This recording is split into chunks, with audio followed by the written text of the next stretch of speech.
Hello and welcome to Jody Roberts' video on lower extremity care after the readings. First question was, what surprised me? I was surprised at how many unknowns there still are.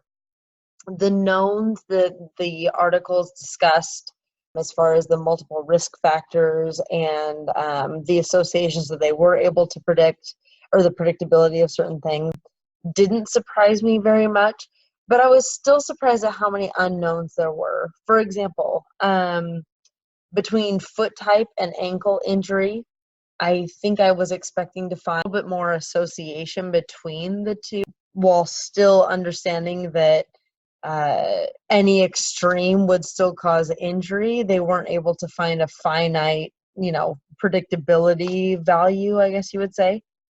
As well as muscle reaction time and lower extremity injury. I felt that with how I understood proprioception and how your muscles work, I would have expected to find a direct correlation between slow muscle reaction time and lower extremity injury.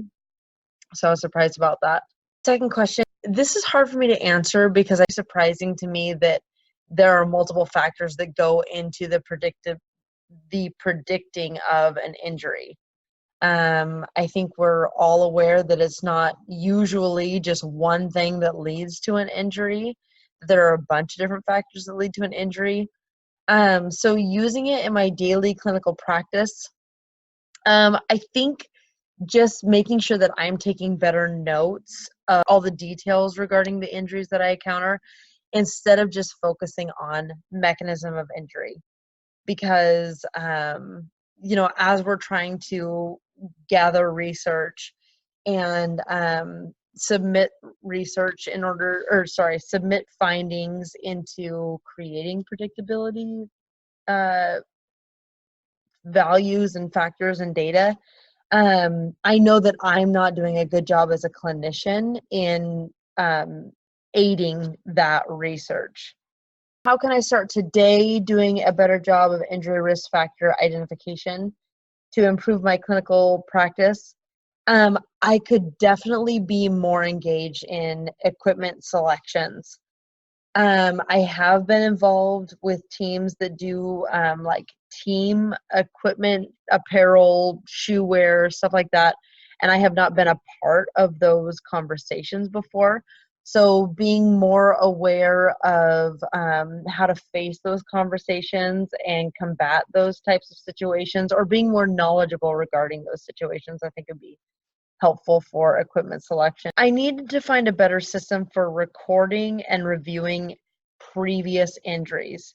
In the population that I serve, we have a lot of students that are coming and going, and I feel like their previous injuries get lost in that shuffle.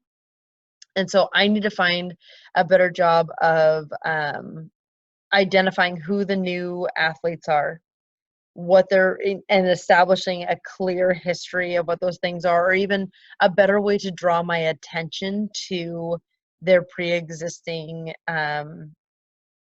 conditions or previous injuries that they've had, would help me with my predictability of future injuries, or letting coaches know that there are certain athletes that are predisposed to getting those injuries is something that I need to coordinate and be on top of.